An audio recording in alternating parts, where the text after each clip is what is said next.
Temas destacados de los profetas menores. Lección 12. Eventos finales. Lectura adicional o sugerida. Profetas y Reyes, páginas 425 a 435. Testimonios para los ministros, páginas 506 a 512 y Los Hechos de los Apóstoles, páginas 39 a 46. Por Elena Harmon de White. Dale me gusta, suscríbete y activa las notificaciones. Los profetas de Dios que les ayudaban. Cerca de los judíos que restauraban Jerusalén, vivían los samaritanos.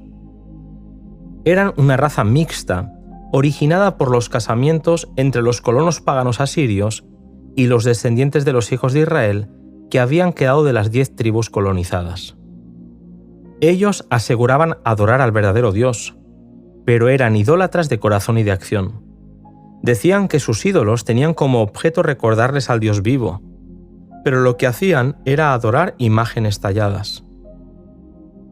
Cuando escucharon que los que habían estado en cautividad reconstruían el templo, expresaron su deseo de participar con ellos en la construcción. Pero lo que solicitaban les fue negado. Ellos defendieron que adoraban a Dios y expresaron el deseo de participar en los privilegios y bendiciones relacionados con el servicio del templo. Los líderes judíos sabían que aceptar su ayuda era abrir la puerta a la idolatría. Supieron discernir la falta de sinceridad de los samaritanos. Comprendieron que la ayuda que recibirían por una alianza con ellos era muy inferior a la que recibirían por ser fieles a Dios. Dios había declarado a Moisés acerca de la relación que Israel debía sostener con los pueblos vecinos. Fue claramente predicho el resultado que tendría el hacer pactos con aquellas naciones. Zorobabel y sus asociados conocían las Escrituras y en el cautiverio reciente habían tenido evidencia tras evidencia de su cumplimiento. Ahora, habiéndose arrepentido de los males que habían atraído sobre ellos, habiendo vuelto con todo su corazón a Dios y renovado su pacto con Él, se les había permitido regresar a Judea para que pudieran restaurar lo que había sido destruido. ¿Debían, en el mismo comienzo de su proyecto, hacer un pacto con los idólatras? Los que habían vuelto para dedicarse al Señor comprendieron que la raya de separación entre su pueblo y el mundo debía mantenerse siempre inequívocamente bien trazada. Se negaron a formar alianza con los que, si bien conocían los requerimientos de la ley de Dios, no querían admitir su vigencia. Los principios presentados en el libro de Deuteronomio para la instrucción de Israel deben ser seguidos por el pueblo de Dios hasta el fin del tiempo. La verdadera prosperidad depende de que continuemos fieles a nuestro pacto con Dios. Nunca podemos correr el riesgo de sacrificar los principios aliándonos con los que no le temen. Existe un peligro constante de que los que profesan ser cristianos lleguen a pensar que, a fin de ejercer influencia sobre los mundanos, deben conformarse en cierta medida al mundo. Sin embargo, aunque una conducta tal parezca ofrecer grandes ventajas, acaba siempre en pérdida espiritual. No son los enemigos abiertos y confesados de la causa de Dios los que más hay que temer. Los que se presentan con palabras agradables y aparentan procurar una alianza amistosa con los hijos de Dios son los que tienen el mayor poder para engañar. Toda alma debe estar en guardia contra los tales, no sea que la sorprenda desprevenida alguna trampa cuidadosamente escondida. Y es especialmente hoy, mientras la historia de esta tierra llega a su fin, cuando el Señor requiere de sus hijos una vigilancia incesante. Aunque el conflicto no acaba nunca, nadie necesita luchar solo. Los ángeles ayudan y protegen a los que andan humildemente delante de Dios. Nunca traicionará al Señor al que confía en Él. Cuando sus hijos se acercan a Él en busca de protección contra el mal, Él levanta con misericordia y amor un estandarte contra el enemigo. Dice: «No los toques, porque son míos. Tengo sus nombres esculpidos en las palmas de mis manos». Los samaritanos, en su incansable oposición, debilitaban las manos de los que construían. Mediante informes mentirosos despertaron sospechas en espíritus que con facilidad se dejaban llevar, pero la obra no se detuvo porque Dios dirigía a su pueblo. Mientras Satanás intentaba entorpecer, los ángeles de Dios obraban en favor de los desterrados. El profeta Daniel nos permite vislumbrar algo de la poderosa lucha entre las fuerzas del bien y las del mal. El cielo está interesado en la controversia y durante 3 semanas Gabriel luchó contra las potestades de las tinieblas, procurando contrarrestar las influencias que obraban en el ánimo de Ciro. Antes de que terminara ese conflicto, Cristo mismo acudió en auxilio de Gabriel. Todo lo que podía hacer el cielo en favor del pueblo de Dios fue hecho. Se obtuvo finalmente la victoria y las fuerzas del enemigo fueron mantenidas en jaque durante algún tiempo. Era el momento de aprovechar las oportunidades. El pueblo no debía escatimar esfuerzo para restaurar el templo y sus servicios. Había llegado el momento de restablecerse en sus hogares de Judea. Sin embargo, mientras se manifestaba el poder de Dios, muchos carecieron de buena voluntad. A medida que se envalentonaban los samaritanos, muchos de los judíos se preguntaban si a fin de cuentas había llegado el momento de reedificar. Este sentimiento no tardó en difundirse y muchos de los obreros desalentados volvieron a sus casas. Durante más de un año quedó descuidado y casi abandonado el trabajo del templo. La gente habitaba sus casas y se esforzaba por alcanzar prosperidad temporal, pero su situación era deplorable. Incluso la naturaleza parecía conspirar en su contra, puesto que una sequía marchitaba sus bienes. Tanto espiritual como temporalmente, los israelitas estaban en una situación triste. Habían perdido de vista el propósito que Dios había tenido al hacerlos volver a Judea y decían que aún no había llegado el momento de reconstruir la casa del Señor. Los profetas Ageo y Zacarías fueron suscitados para hacer frente a la crisis. Ellos revelaron al pueblo la causa de sus dificultades y declararon que la falta de prosperidad temporal se debía a que no se había dado el primer lugar a los intereses de Dios. ¿No era el tiempo de reconstruir el templo, pero sí de estar cada uno en sus casas?, preguntó Ageo. ¿De qué os ha servido pensar solo en vosotros? Sembráis mucho, pero cosecháis poco. Coméis, pero no os hartáis. Buscáis mucho, pero encontráis poco. Y entonces el Señor les dijo: meditad sobre vuestros caminos, por cuanto mi casa está desierta, y cada uno de vosotros corre a su propia casa. Aquella reprensión fue escuchada por los dirigentes y el pueblo de Israel. Comprendieron el fervor con que Dios los trataba y obedecieron las palabras del profeta. Despertó Jehová el espíritu de Zorobabel y el de Josué, junto a todo el pueblo, y se pusieron a construir la casa del Señor. En menos de un mes, desde que reanudaron el trabajo, les llegó otro mensaje de ánimo. Esfuérzate, Zorobabel, y esfuérzate también, Josué.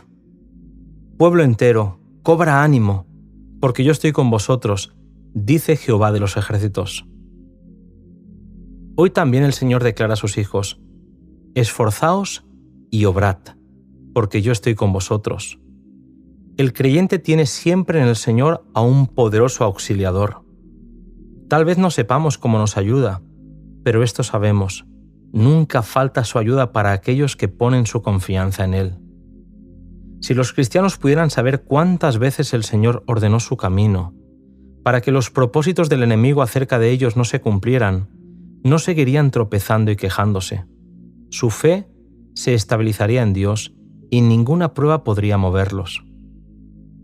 El mensaje de Ageo fue enfatizado y ampliado por Zacarías. En su primer mensaje, Zacarías expresó la seguridad de que nunca deja de cumplirse la palabra de Dios y prometió bendiciones a aquellos que escuchasen la segura palabra profética. Aunque las condiciones actuales fueran malas, Dios no faltaría a su promesa. Los profetas aseguraron que su fe tendría rica recompensa y que las palabras de Dios acerca de la gloria futura del templo, cuyos muros se estaban levantando, no dejarían de cumplirse. En ese mismo edificio se vería vencido el plazo, al deseado de todas las gentes, como Maestro y Salvador de la humanidad. A Zorobabel, el gobernador, se le dio un mensaje especial y precioso. Se le dijo que los enemigos de Dios serían derribados. Él había sido escogido, y a pesar de los desalientos y perplejidades, podría discernir el propósito de Dios. Este mensaje personal dirigido a Zorobabel fue registrado para alentar a los hijos de Dios en toda época. Al enviar pruebas a sus hijos, Dios tiene un propósito. Nunca los conduce por otro camino que el que elegirían si pudiesen ver el fin desde el principio y discernir la gloria del propósito que están cumpliendo. El pueblo trabajaba animado por los mensajes de Ageo y Zacarías, pero los enemigos seguían acosando y obstruyendo el trabajo. En una ocasión, los funcionarios provinciales del reino medo-persa visitaron Jerusalén y quisieron parar la obra hasta averiguar quién la había autorizado. Dios inspiró a los líderes a no parar hasta que la orden viniese del rey Darío. Los funcionarios escribieron al rey, que buscó el decreto y lo encontró. Entonces dio orden de permitir que se siguiera con la reconstrucción del templo, pero además decretó severos castigos para los que quisieran alterar dicha orden. En su carta, Darío terminó con esta notable declaración: «Y el Dios que hizo habitar allí su nombre, destruya todo rey y pueblo que ponga su mano para cambiar o destruir esta casa de Dios, la cual está en Jerusalén. Yo, Darío, puse el decreto, sea hecho prestamente». Durante meses, antes que se promulgase este decreto, los israelitas habían seguido trabajando por la fe, y los profetas de Dios habían seguido ayudándoles por medio de mensajes oportunos que recordaban a los trabajadores el propósito divino en favor de Israel. 2 meses después que fuera entregado el último mensaje que se haya registrado como procedente de Ageo, Zacarías tuvo una serie de visiones relativas a la obra de Dios en la tierra. Esos mensajes, dados en forma de parábolas y símbolos, llegaron en tiempo de gran incertidumbre y ansiedad, y fueron de particular significado para los hombres que avanzaban en nombre del Dios de Israel. El Señor le mostró al profeta que aún consolaría a Sión y que Jerusalén sería ensanchada. La orden de restauración venía de Dios, y Él daría consuelo y fortaleza a sus afligidos, cumpliendo en su favor las promesas de su pacto eterno. Declaró que su cuidado protector sería como muro de fuego a su alrededor, y que por su medio la gloria de Él sería revelada a todos los hijos de los hombres. Josué y el ángel.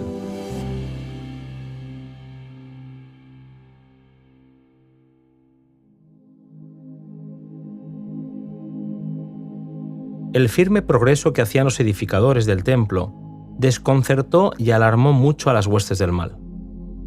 Satanás resolvió hacer otro esfuerzo más para debilitar y desalentar al pueblo de Dios, presentándole las imperfecciones de su carácter.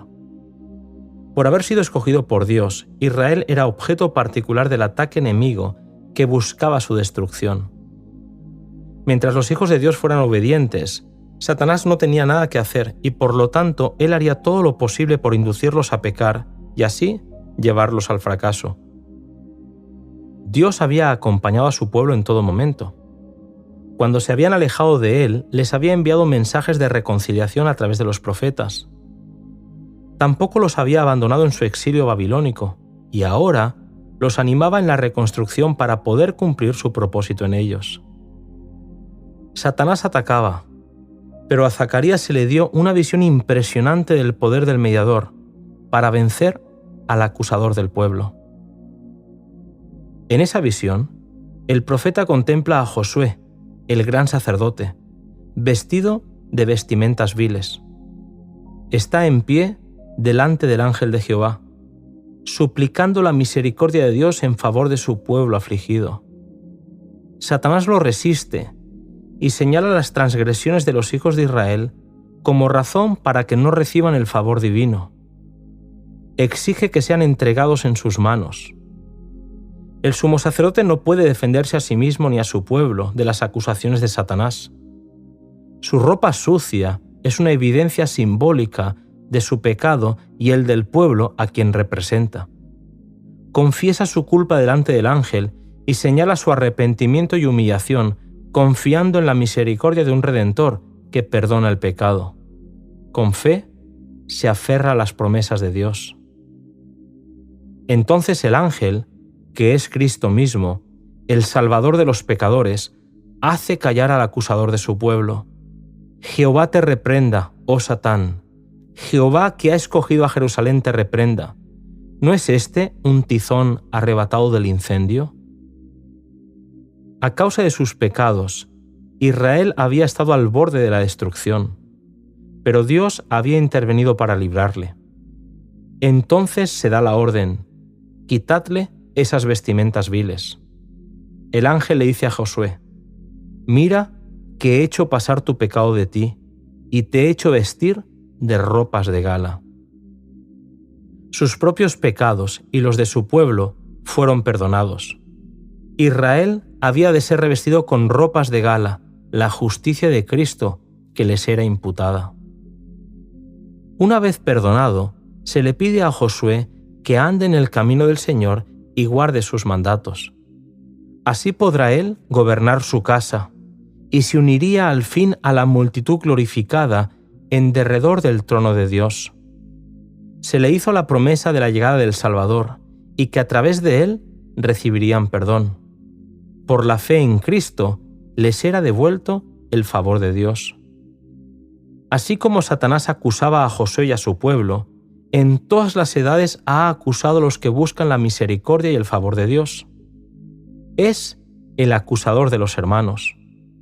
La controversia se repite acerca de cada alma rescatada del poder del mal y cuyo nombre se registra en el libro de la vida del Cordero.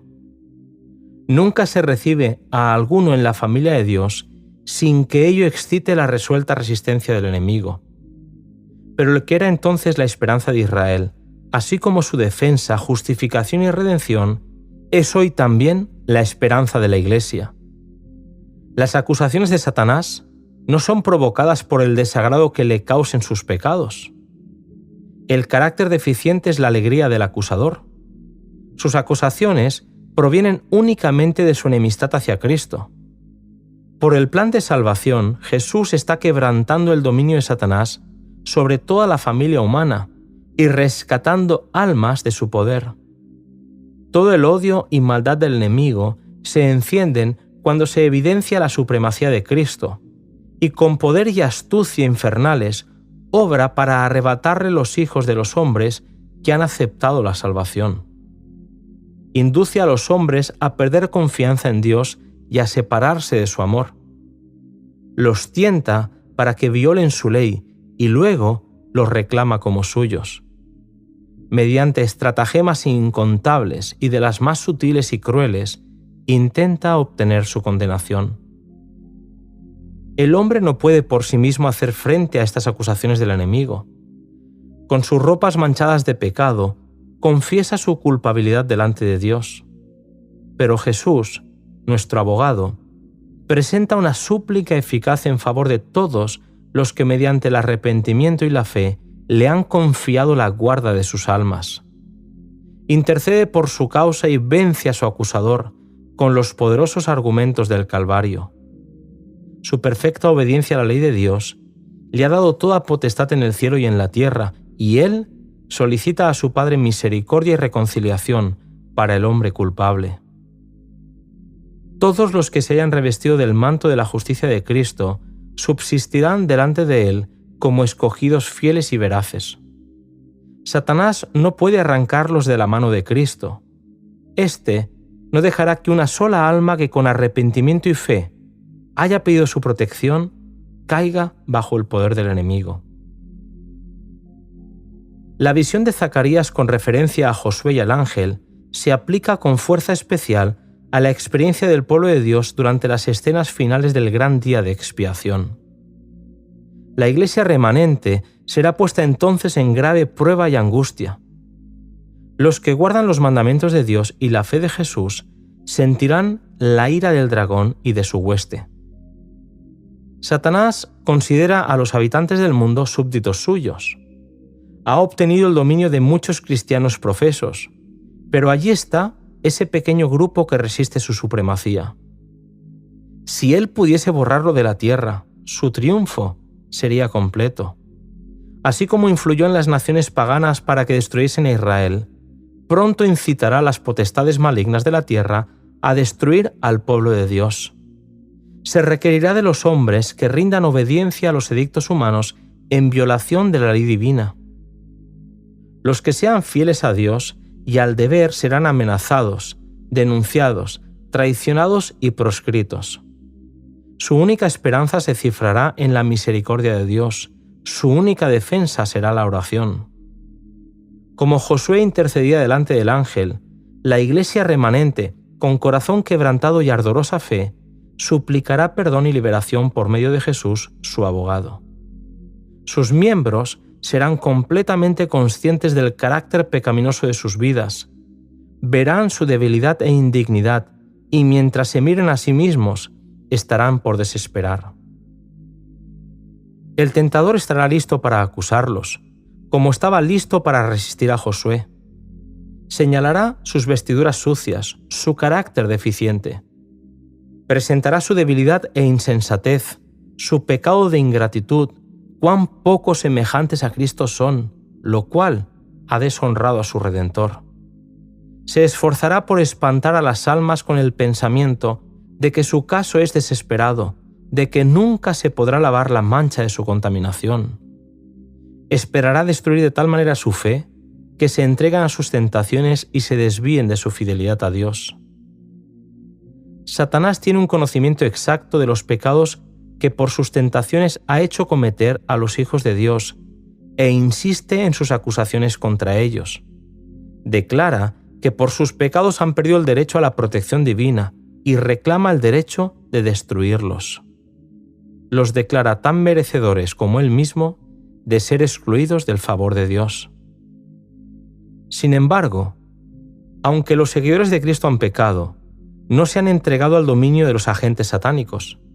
Se han arrepentido de sus pecados, han buscado al Señor con humildad y contrición, y el abogado divino intercede en su favor. Declara: Jehová te reprenda, oh Satán. Yo di mi vida por estas almas. Sus nombres están esculpidos en las palmas de mis manos. Pueden tener imperfecciones de carácter, pueden haber fracasado en sus esfuerzos, pero se han arrepentido y las he perdonado y aceptado. El ataque es poderoso y el engaño terrible, pero el Señor cuida de sus hijos. La aflicción es grande, pero Jesús los sacará como oro probado en el fuego. Puede parecer que a veces el Señor olvida los peligros que está viviendo su iglesia, pero Dios no olvida. Nada hay en este mundo que su corazón aprecie más que su iglesia. No quiere que sus hijos sean vencidos por las tentaciones de Satanás. Castigará a los que le representen mal, pero será misericordioso para con todos los que se arrepientan sinceramente. A los que piden ayuda para desarrollar un carácter cristiano, les dará toda la ayuda que necesiten. En el tiempo del fin, los hijos de Dios estarán suspirando y clamando por las abominaciones cometidas en la tierra. Con lágrimas advertirán a los impíos el peligro que corren al pisotear la ley divina, y con tristeza indecible y penitencia se humillarán delante del Señor. Los impíos se burlarán de su pesar y ridiculizarán sus solemnes súplicas, pero la angustia y la humillación de los hijos de Dios dan evidencia inequívoca de que están recobrando la fuerza y nobleza de carácter perdidas como consecuencia del pecado. Porque se están acercando más a Cristo y sus ojos están fijos en su perfecta pureza, disciernen tan claramente el carácter excesivamente pecaminoso del pecado. La mansedumbre y humildad de corazón son las condiciones indispensables para obtener fuerza y para alcanzar la victoria. Una corona de gloria aguarda a los que se postran al pie de la cruz. Satanás quiere destruir a los fieles, pero ellos están rodeados por los ángeles de Dios. Mientras el pueblo de Dios aflige su alma delante de él, suplicando pureza de corazón, se da la orden: quitadle esas vestimentas viles. Y se pronuncian las alentadoras palabras: mira, he hecho pasar tu pecado de ti, y te he hecho vestir de ropas de gala. Se pone sobre los tentados y probados pero fieles hijos de Dios el manto sin mancha de la justicia de Cristo. Sus nombres permanecen en el libro de la vida del Cordero, registrados entre los fieles de todos los siglos. Han resistido los lazos del engañador, no han sido apartados de su lealtad por el rugido del dragón. Mientras Satanás ha estado insistiendo en sus acusaciones, los ángeles santos, invisibles, han ido de un lado a otro poniendo sobre los fieles el sello del Dios viviente. Estos son los que están sobre el monte de Sión con el Cordero, teniendo el nombre del Padre escrito en sus frentes. Han seguido al Cordero donde quiera que va, y ahora cantan el nuevo himno delante del trono, ese himno que nadie puede aprender, sino los 144.000 que fueron redimidos de la tierra. Cristo es revelado como el Redentor y Libertador de su pueblo. Las lágrimas y la humillación de la peregrinación son reemplazadas por el gozo y la honra en la presencia de Dios y del Cordero. Orad por la lluvia tardía. Pedid a Jehová lluvia en la estación tardía. Jehová hará relámpagos, y os dará lluvia abundante. Y hará descender sobre vosotros lluvia temprana y tardía. En el oriente la lluvia temprana cae en el tiempo de la siembra. Es necesaria para que la semilla germine.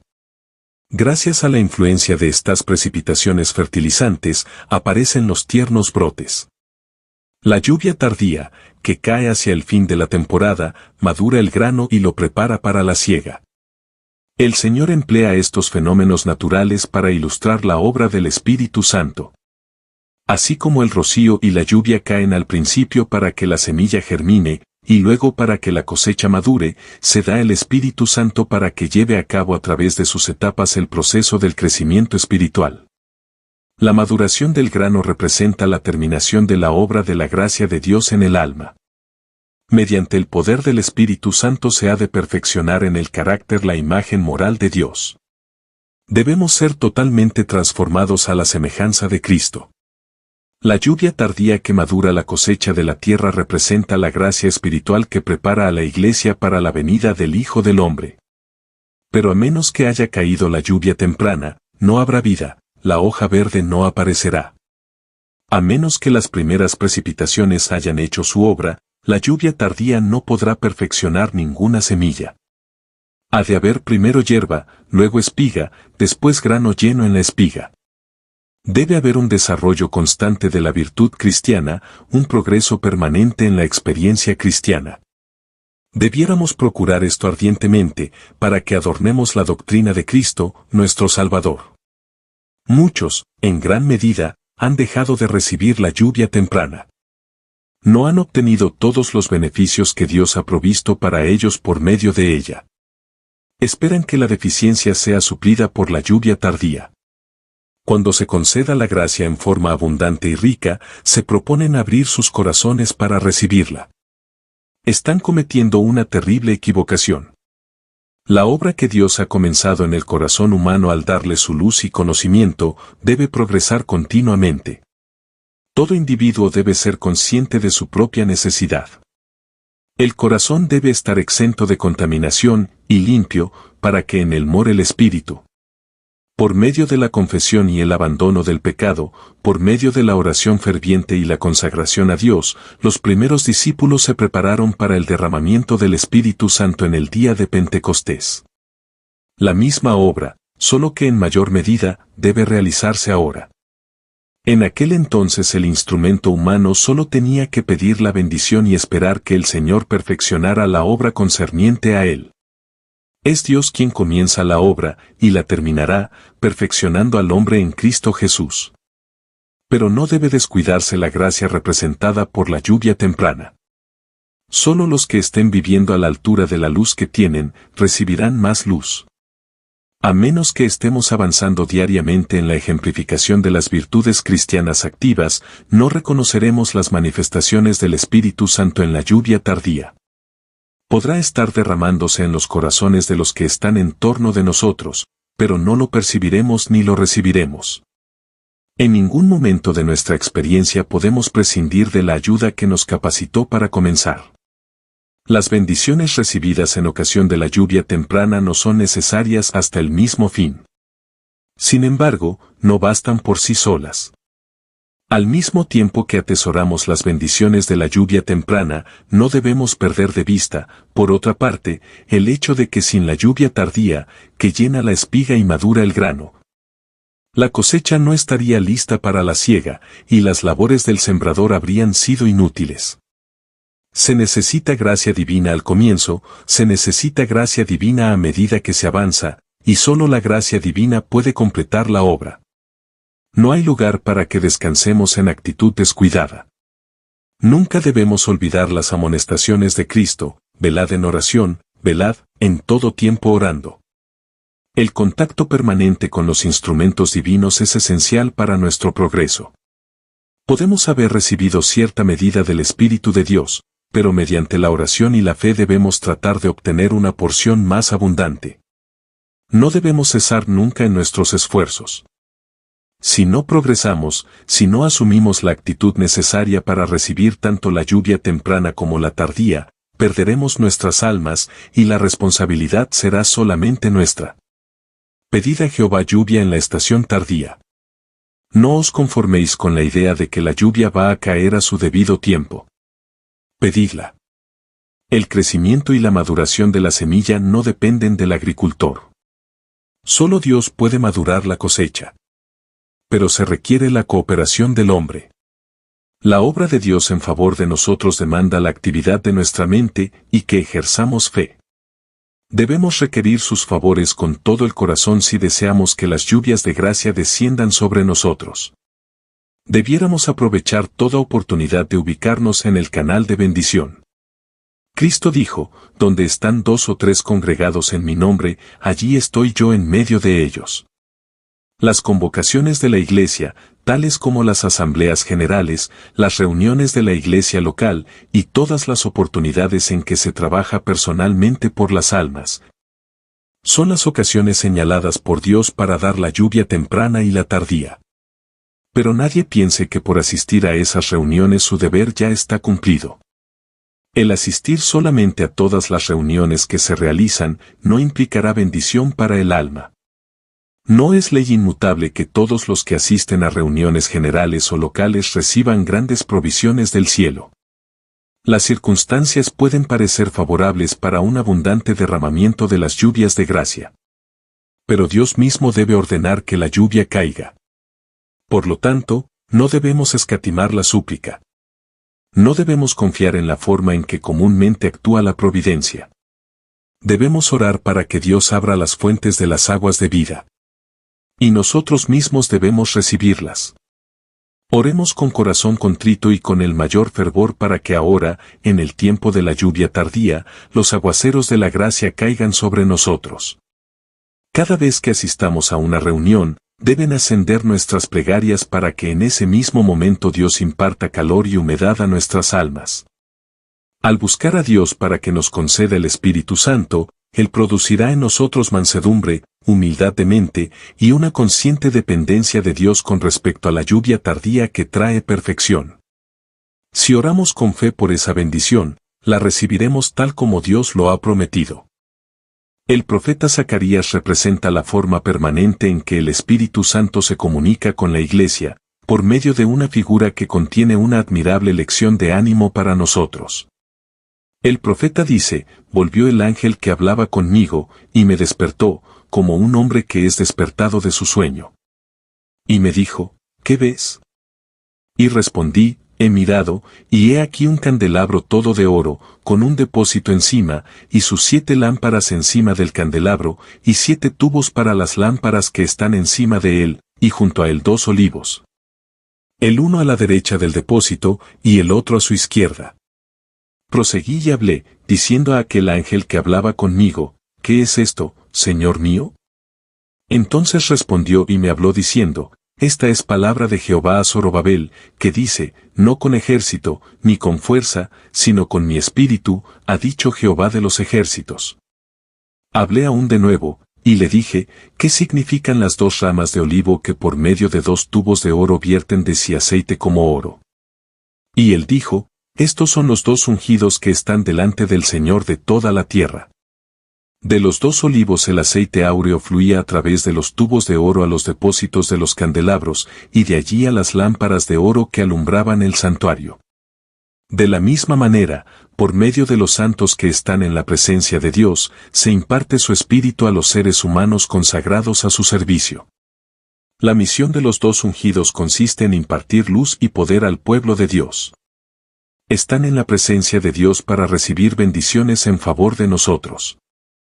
Así como los olivos se vacían en los tubos de oro, los mensajeros celestiales tratan de transmitir todo lo que reciben de Dios. La totalidad del tesoro celestial aguarda que lo pidamos y recibamos, y a medida que nos llegue la bendición, debemos impartirla a nuestra vez. Así se alimentan las santas lámparas, y la iglesia llega a ser portaluz para el mundo. Esta es la obra que el Señor desea que cada alma preparada realice en este tiempo, cuando los 4 ángeles están reteniendo los 4 vientos, para que no soplen hasta que los siervos de Dios sean sellados en la frente. No hay tiempo para la complacencia propia. Hay que aparejar las lámparas del alma. Deben recibir el aceite de la gracia. Deben extremarse las precauciones para impedir la decadencia espiritual, no sea que el gran día de Dios nos sorprenda como ladrón en la noche. Cada testigo de Dios debe trabajar inteligentemente ahora en el tipo de actividad que el Señor le ha señalado. Cada día debemos obtener una experiencia viva y profunda con respecto al perfeccionamiento del carácter cristiano. Cada día debemos recibir el aceite santo, a fin de poder impartirlo a los demás. Todos pueden ser portaluces ante el mundo si lo desean. Debemos esconder el yo en Jesús, de manera que no se vea. Debemos recibir la palabra del Señor en forma de consejos e instrucciones y comunicarla con gozo. Se necesita ahora mucha oración. Cristo ordena, orad sin cesar, esto es, mantened la mente dirigida a Dios, fuente de todo poder y eficiencia. Podemos haber estado siguiendo por mucho tiempo el sendero angosto, pero no es seguro tomar esto como prueba de que proseguiremos en él hasta el fin. Si hemos andado con Dios en comunión con su Espíritu, se debe a que lo hemos buscado diariamente por medio de la fe. El áureo aceite que fluye por los tubos de oro nos llega proveniente de los 2 olivos. Pero los que no cultivan el espíritu y el hábito de la oración, no pueden esperar recibir el dorado aceite de la bondad, la paciencia, la longanimidad, la cortesía y el amor. Todos han de mantenerse separados del mundo, que está lleno de iniquidad. No debemos caminar con Dios solo por un tiempo, para luego apartarnos de su compañía a fin de andar a la luz de las chispas que nosotros mismos producimos. Debemos ser firmes y constantes, perseverantes en los actos de fe. Debemos alabar a Dios para manifestar su gloria mediante un carácter justo. Ninguno de nosotros obtendrá la victoria sin un esfuerzo perseverante, incansable, proporcionado al valor del objeto que buscamos, es a saber, la vida eterna. La dispensación en la cual vivimos debe ser, para los que lo soliciten, la dispensación del Espíritu Santo. Pedid su bendición. Es tiempo de que seamos más ardientes en nuestra devoción. A nosotros se nos ha encomendado la ardua pero feliz y gloriosa tarea de revelar a Cristo a los que están en tinieblas. Se nos ha llamado a proclamar las verdades especiales para este tiempo. Para todo esto el derramamiento del Espíritu es esencial. Debemos orar por él. El Señor espera que se lo pidamos. No hemos emprendido esta tarea con todo el corazón. ¿Qué puedo decir a mis hermanos en el nombre del Señor? ¿Qué proporción de nuestros esfuerzos se ha realizado de acuerdo con la luz que el Señor ha tenido a bien darnos? No podemos depender ni de la forma ni de la maquinaria externa. Lo que necesitamos es la influencia vivificante del Santo Espíritu de Dios. No con ejército ni con fuerza, sino con mi espíritu, ha dicho Jehová de los ejércitos. Orad sin cesar, y velad mientras obráis en armonía con vuestras oraciones. Al orar, creed, confiad en Dios. Es el tiempo de la lluvia tardía, cuando el Señor concederá su Espíritu en abundancia.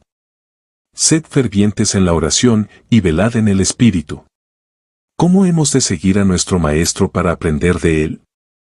Podemos escudriñar su palabra y familiarizarnos con su vida y sus obras. Debemos recibir sus palabras como pan para nuestras almas. En todo lugar donde se coloque al hombre, el Señor Jesús nos ha dejado sus huellas. Hacemos bien en seguirlo. Debemos albergar el espíritu por el cual Él habló. Debemos presentar la verdad tal como es en Jesús. Debemos seguirlo especialmente en la pureza de corazón y en el amor. El yo debe estar escondido con Cristo en Dios, entonces, cuando Cristo, que es nuestra vida, se manifieste, también apareceremos con Él en gloria. El don del Espíritu.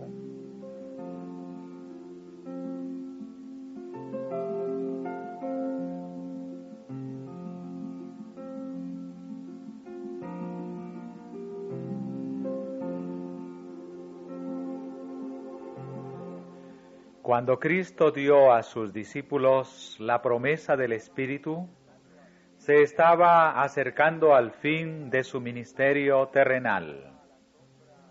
Estaba a la sombra de la cruz, con una comprensión plena de la carga de culpa que estaba por descansar sobre él como portador del pecado. Antes de ofrecerse a sí mismo como víctima destinada al sacrificio, instruyó a sus discípulos en cuanto a la dádiva más esencial y completa que iba a conceder a sus seguidores, el don que iba a poner al alcance de ellos los recursos inagotables de su gracia. Y yo rogaré al Padre, dijo él, y os dará otro consolador, para que esté con vosotros para siempre, al Espíritu de verdad, al cual el mundo no puede recibir, porque no le ve, ni le conoce, mas vosotros le conocéis, porque está con vosotros, y será en vosotros. El Salvador estaba señalando adelante al tiempo cuando el Espíritu Santo vendría para realizar una obra poderosa como su representante.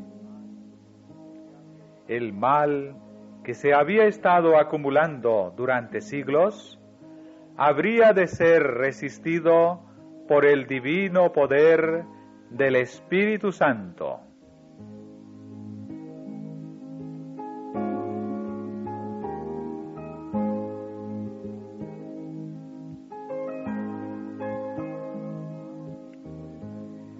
¿Cuál fue el resultado del derramamiento del Espíritu en el día de Pentecostés? Las alegres nuevas de un Salvador resucitado fueron llevadas a las más alejadas partes del mundo habitado. Mientras los discípulos proclamaban el mensaje de la gracia redentora, los corazones se entregaban al poder de su mensaje. La Iglesia veía afluir a ella conversos de todas direcciones. Los apóstatas se reconvertían.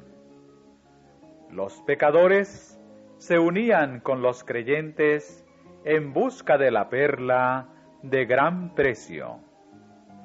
Algunos de los que habían sido los más enconados oponentes del Evangelio llegaron a ser sus campeones. Se cumplió la profecía. El que entre ellos fuere flaco, será como David, y la casa de David como el ángel de Jehová. Cada cristiano veía en su hermano una revelación del amor y la benevolencia divinos.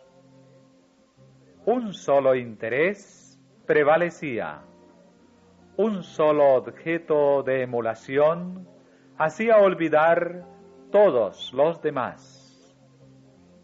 La ambición de los creyentes era revelar la semejanza del carácter de Cristo y trabajar para el engrandecimiento de su reino.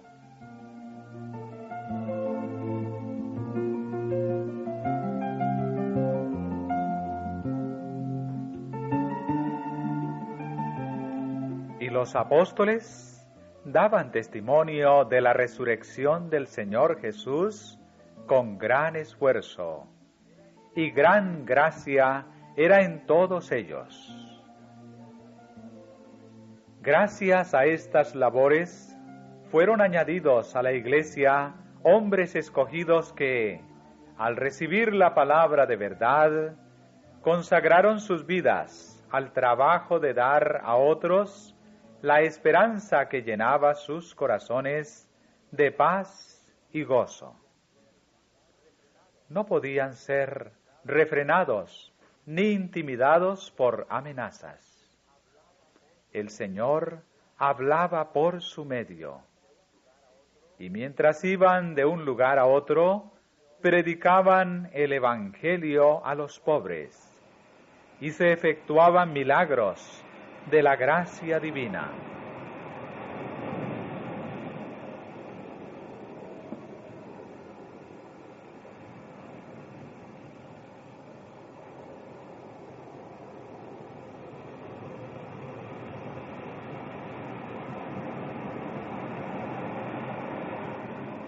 Tal es el poder con que Dios puede obrar cuando los hombres se entregan al dominio de su espíritu.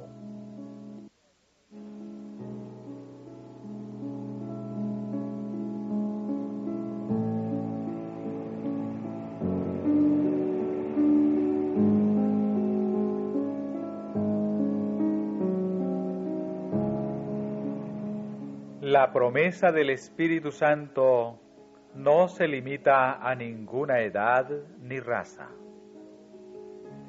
Cristo declaró que la influencia divina de su Espíritu estaría con sus seguidores hasta el fin. Desde el día de Pentecostés hasta ahora, el Consolador ha sido enviado a todos los que se han entregado plenamente al Señor y a su servicio.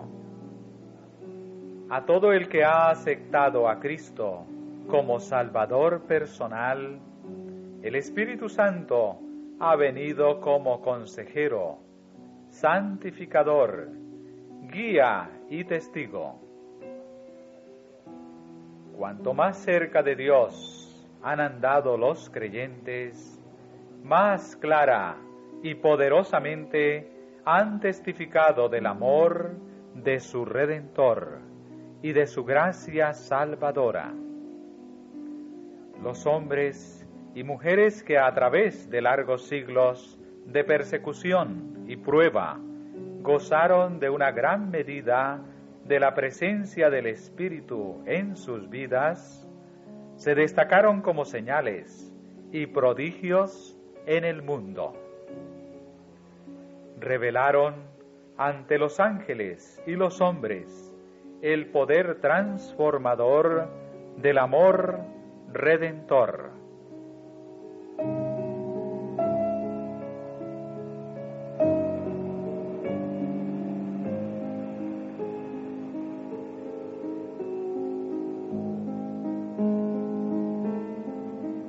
Aquellos que en Pentecostés fueron dotados con el poder de lo alto, no quedaron desde entonces libres de tentación y prueba. Como testigos de la verdad y la justicia, eran repetidas veces asaltados por el enemigo de toda verdad, que trataba de despojarlos de su experiencia cristiana. estaban obligados a luchar con todas las facultades dadas por Dios para alcanzar la medida de la estatura de hombres y mujeres en Cristo Jesús. Oraban diariamente en procura de nuevas provisiones de gracia para poder elevarse más y más hacia la perfección.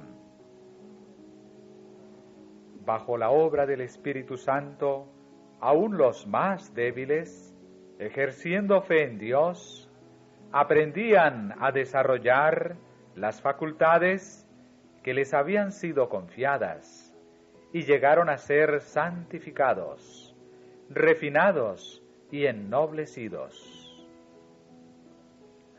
Mientras se sometían con humildad a la influencia modeladora del Espíritu Santo, recibían de la plenitud de la deidad y eran amoldados a la semejanza divina.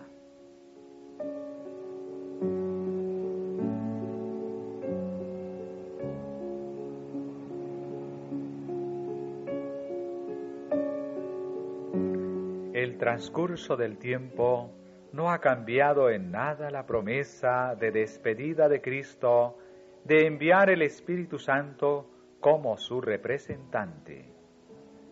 No es por causa de alguna restricción de parte de Dios, por lo que las riquezas de su gracia no fluyen a los hombres sobre la tierra.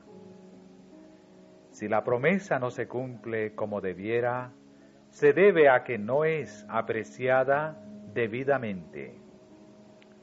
Si todos lo quisieran, todos serían llenados del Espíritu.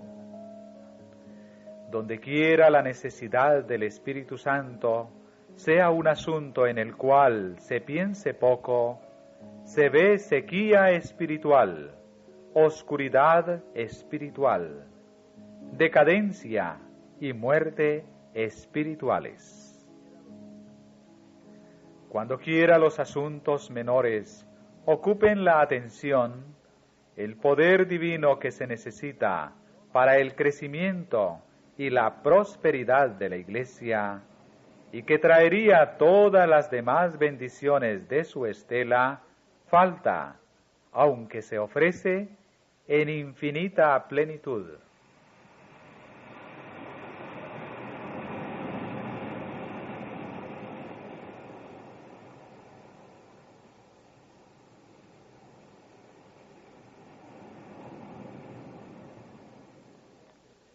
Puesto que este es el medio por el cual hemos de recibir poder, ¿por qué no tener más hambre y sed del don del Espíritu? ¿Por qué no hablamos de Él, oramos por Él y predicamos respecto a Él?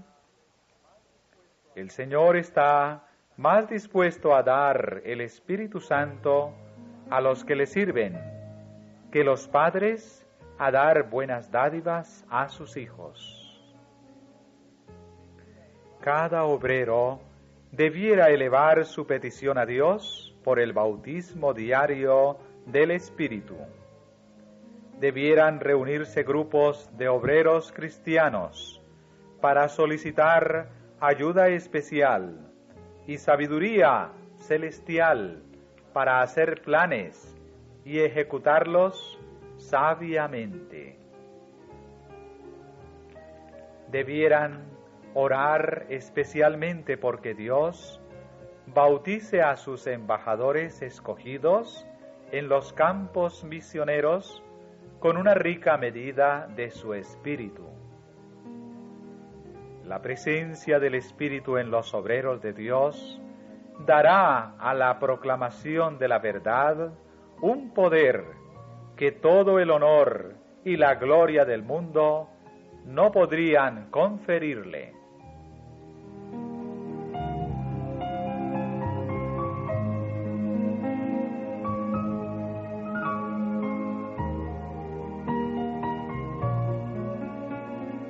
El Espíritu Santo mora con el obrero consagrado de Dios donde quiera que esté.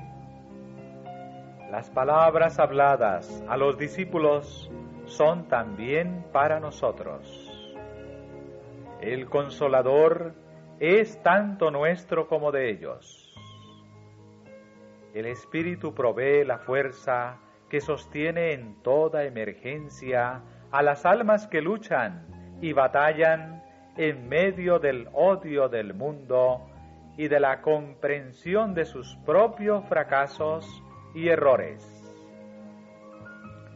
En la tristeza y la aflicción, cuando la perspectiva parece oscura y el futuro perturbador, y nos sentimos desamparados y solos, estas son las veces cuando, en respuesta a la oración de fe, el Espíritu Santo proporciona consuelo al corazón.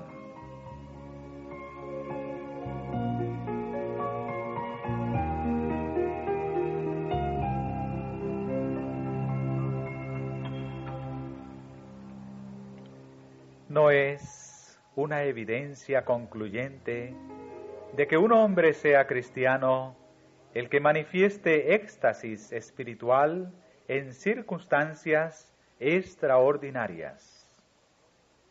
La santidad no es un arrobamiento, es una entrega completa de la voluntad a Dios. Es vivir de toda palabra que sale de la boca de Dios. Es hacer la voluntad de nuestro Padre Celestial. Es confiar en Dios en las pruebas y en la oscuridad, tanto como en la luz. Es caminar por fe y no por vista. Confiar en Dios sin vacilación y descansar en su amor.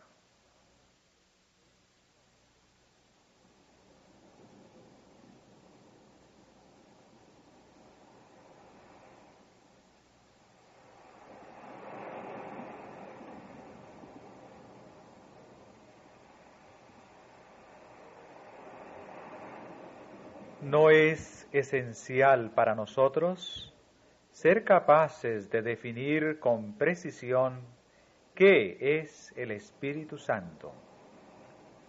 Cristo nos dice que el Espíritu es el Consolador, el Espíritu de verdad, el cual procede del Padre. Se asevera claramente tocante al Espíritu Santo que en su obra de guiar a los hombres a toda verdad, no hablará de sí mismo.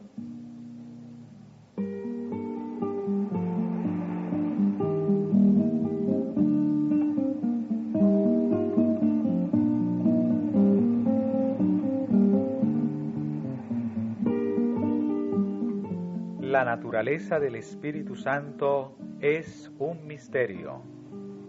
Los hombres no pueden explicarla, porque el Señor no se la ha revelado.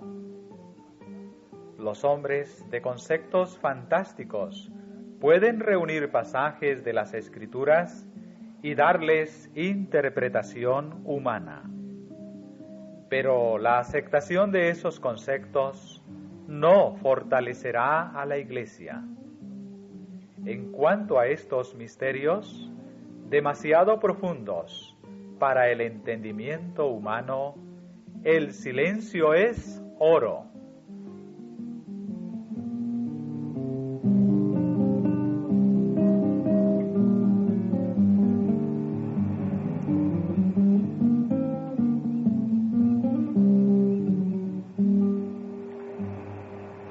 El oficio del Espíritu Santo se especifica claramente en las palabras de Cristo.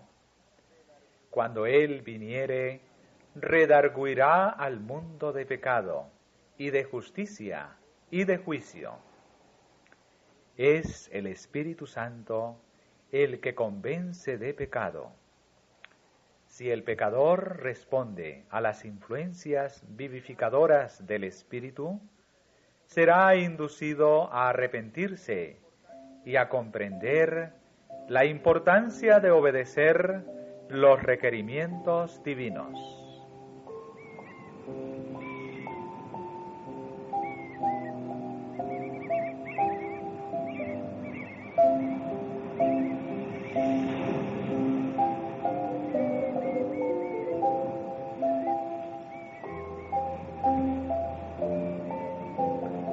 Al pecador arrepentido que tiene hambre y sed de justicia, el Espíritu Santo le revela el Cordero de Dios que quita el pecado del mundo.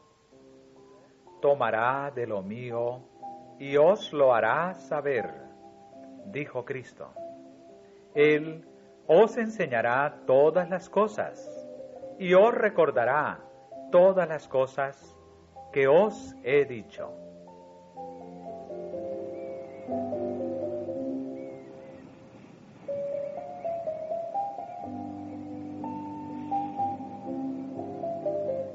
El Espíritu Santo se da como agente regenerador para hacer efectiva la salvación obrada por la muerte de nuestro Redentor. El Espíritu Santo está tratando constantemente de llamar la atención de los hombres a la gran ofrenda hecha en la cruz del Calvario, de exponer al mundo el amor de Dios y abrir al alma arrepentida las cosas preciosas de las Escrituras.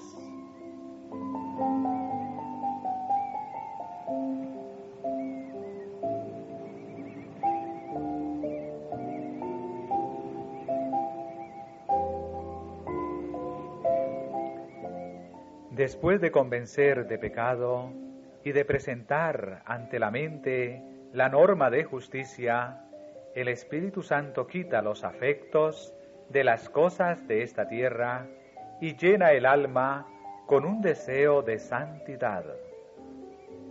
Él os guiará a toda verdad, declaró el Salvador. Si los hombres están dispuestos a ser amoldados, se efectuará la santificación de todo el ser. El Espíritu tomará las cosas de Dios y las imprimirá en el alma.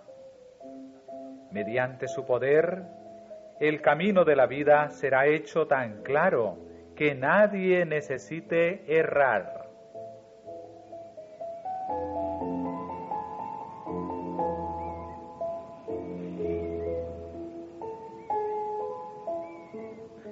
Desde el principio Dios ha estado obrando por su Espíritu Santo mediante instrumentos humanos para el cumplimiento de su propósito en favor de la raza caída.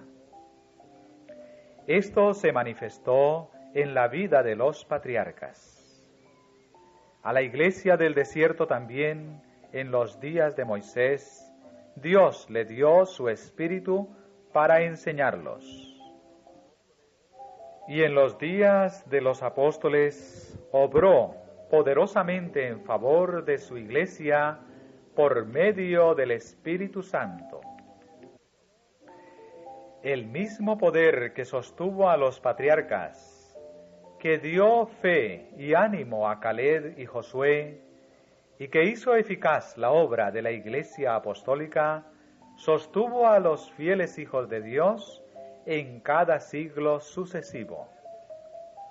Fue el poder del Espíritu Santo lo que durante la época del oscurantismo permitió a los cristianos valdenses contribuir a la preparación del terreno para la reforma.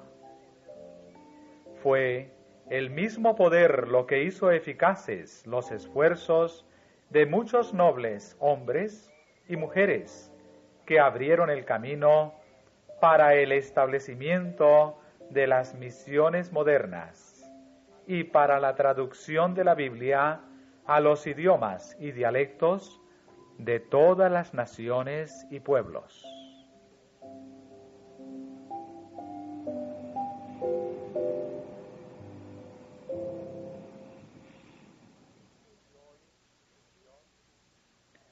Y hoy Dios sigue usando su iglesia para dar a conocer su propósito en la tierra. Hoy los heraldos de la cruz van de ciudad en ciudad y de país en país para preparar el camino para la segunda venida de Cristo. Se exalta la norma de la ley de Dios. El Espíritu del Todopoderoso conmueve el corazón de los hombres, y los que responden a su influencia llegan a ser testigos de Dios y de su verdad. Pueden verse en muchos lugares hombres y mujeres consagrados comunicando a otros la luz que les aclaró el camino de la salvación por Cristo. Y mientras continúan haciendo brillar su luz, como aquellos que fueron bautizados con el Espíritu en el día de Pentecostés, reciben más y aún más del poder del Espíritu. Así, la tierra ha de ser iluminada con la gloria de Dios.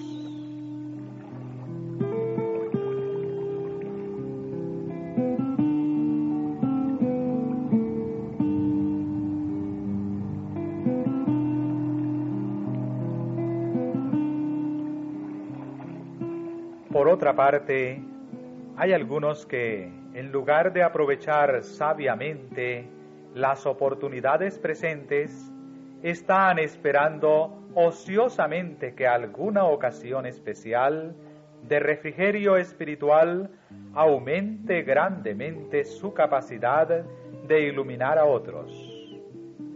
Descuidan sus deberes y privilegios actuales y permiten que su luz se empañe a la espera de un tiempo futuro en el cual, sin ningún esfuerzo de su parte, sean hechos los recipientes de bendiciones especiales que los transformen y capaciten para servir.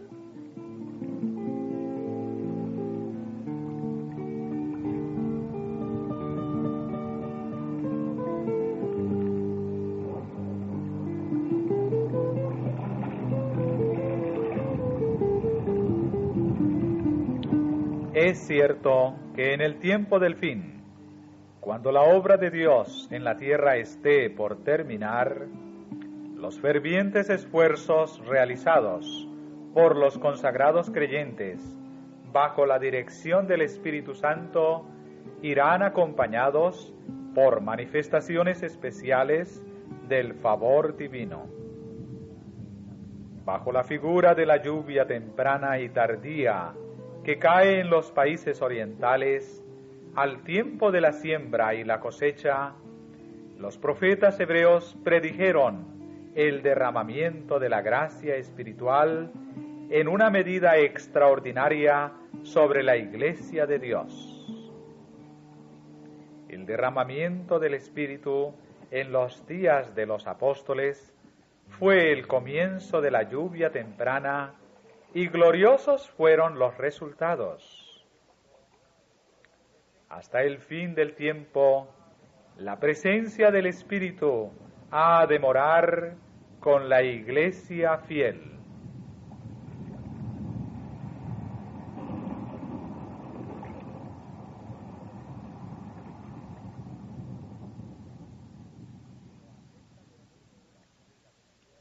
Pero acerca del fin de la siega de la tierra, se promete una concesión especial de gracia espiritual para preparar a la Iglesia para la venida del Hijo del Hombre. Este derramamiento del Espíritu se compara con la caída de la lluvia tardía, y en procura de este poder adicional, los cristianos han de elevar sus peticiones al Señor de la mies en la sazón tardía. En respuesta, Jehová hará relámpagos y os dará lluvia abundante. Hará descender sobre vosotros lluvia temprana y tardía.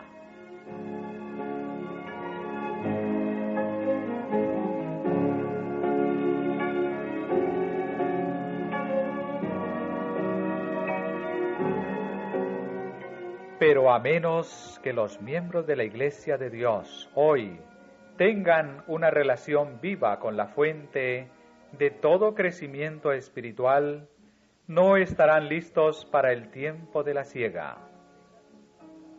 A menos que mantengan sus lámparas aparejadas y ardiendo, no recibirán la gracia adicional en tiempo de necesidad especial.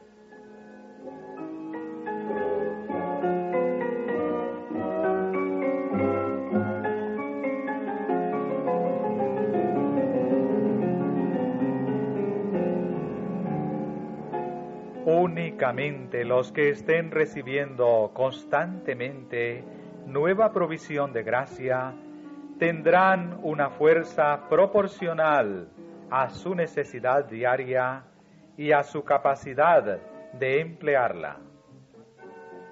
En vez de esperar algún tiempo futuro en que, mediante el otorgamiento de un poder espiritual especial, sean milagrosamente hechos idóneos para ganar almas, se entregarán diariamente a Dios para que los haga vasos dignos de ser empleados por Él. Diariamente están aprovechando las oportunidades de servir que están a su alcance.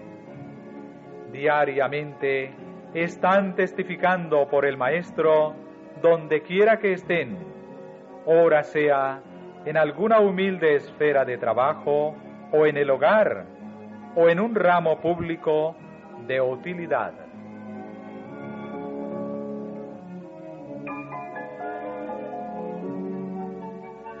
Para el obrero consagrado es una maravillosa fuente de consuelo el saber que aun Cristo durante su vida terrenal buscaba a su Padre diariamente en procura de nuevas provisiones de gracia necesaria.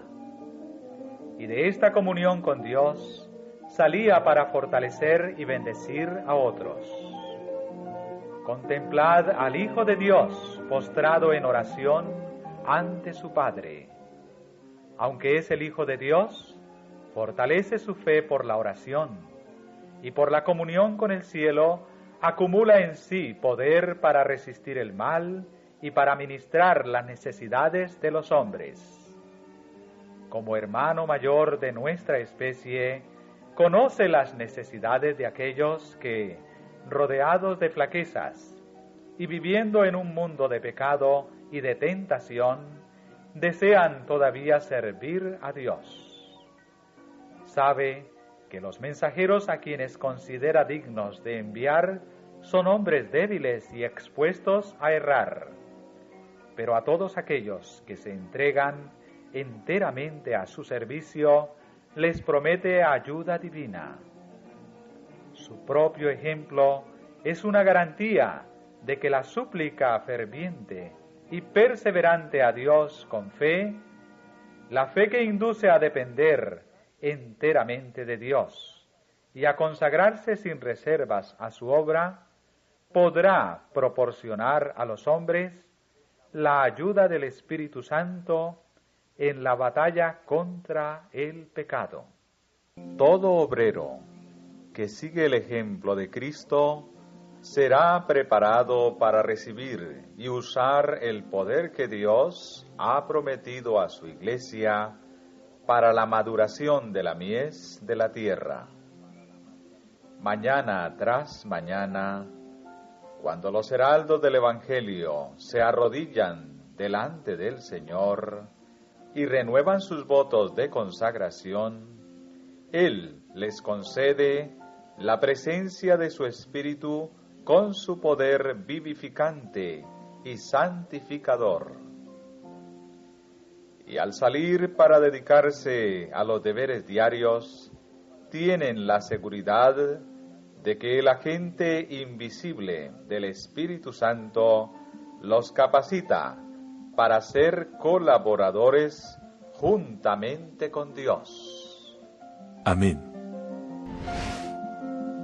Dale me gusta, suscríbete y activa las notificaciones.